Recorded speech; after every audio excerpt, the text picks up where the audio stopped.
Agaw pansin ng nakadisplay na higanting paputok na may pangalang Goodbye Flood Control sa isang tindahan sa San Rafael, Bulacan.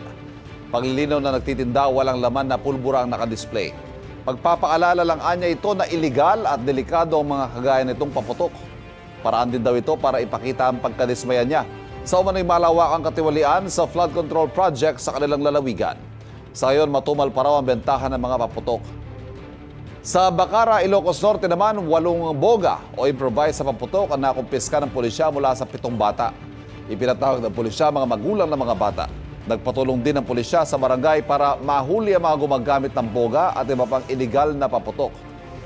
Paalala mga kapuso, kasama ang boga sa listahan ng mga paputok na ipinagbabawal ng PNP. Bawal din ang mga paputok gaya ng Goodbye Flood Control na lampas sa itinakdang tamang timbang at sukat.